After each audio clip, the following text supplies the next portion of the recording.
ఆ కావేరి ఆస్తి కోసమే మీ ఇంటికొచ్చిందని, అది ఉంటేనే ఉంటుందని ప్రూవ్ చేయడానికే ఇదంతా చేశాను. నిన్ను చూస్తుంటే దెయ్యాలు వేదాలు వల్లిచ్చినట్టుంది. ఏదో కొత్త నాటకంలా ఉంది. కాకమ్మా, నేను ఈ రోజు అత్తయ్యని కాని బావని కాని బాధ పెట్టాలని అనుకోలేదు. కేవలం కావేరి అసలు రంగు బయట పెడదామని అలా చేశాను. బయట పెట్టాను అంతే. ఇక మీ ఆస్తి మీరే తీసుకోండి. నాకొద్దత్తయ్యా, మీరే తీసేసుకోండి.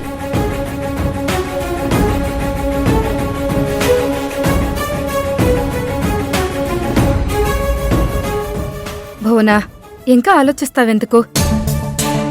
ఎంత కాదనుకున్నా తను నీ మేనకోడలు. తన వల్లే కావేరి ఎలాంటిదో మనకు తెలిసిపోయింది. పైగా నీ ఆస్తి నీకిచ్చేస్తానంటుంది. ఇలాంటి అవకాశాన్ని మనం వదులుకోవడం ఎందుకు? ఈ ఇంట్లో నన్ను సపోర్ట్ చేసే క్యారెక్టర్ ఒకటి ఉందన్నమాట.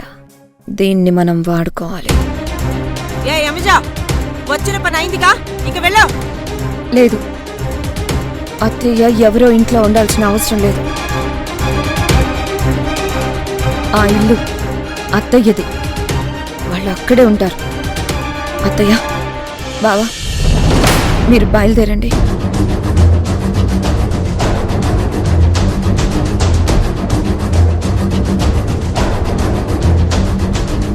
అత్తయ్య, ఈ ఇంట్లోనే ఉంటే బావకి కావేరి జ్ఞాపకాలే గుర్తొస్తూ ఉంటాయి. ఆ ఇల్లు బావ పుట్టి పెరిగిన ఇల్లు. తను అక్కడుండడమే బెటర్.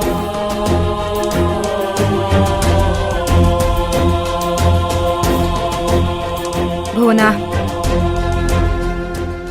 నాకు కూడా తను చెప్పింది నిజమే అనిపిస్తుంది.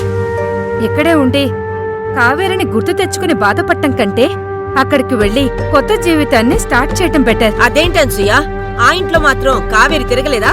తిరుగుండొచ్చు, కానీ అర్జున్ మర్చిపోలేని చెత్త ఇన్సిడెంట్స్ అన్నీ ఇక్కడే జరిగాయి.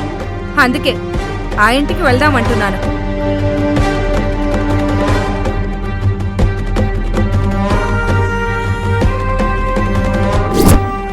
ఆ మనిషిని మర్యాదగా ఇక్కడి నుంచి వెళ్ళిపోమని చెప్పు.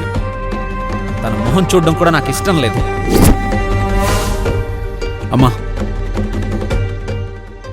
మన ఇంటికి వెళ్ళిపోదాం పద. నేను ఇక్కడ ఉండలేను.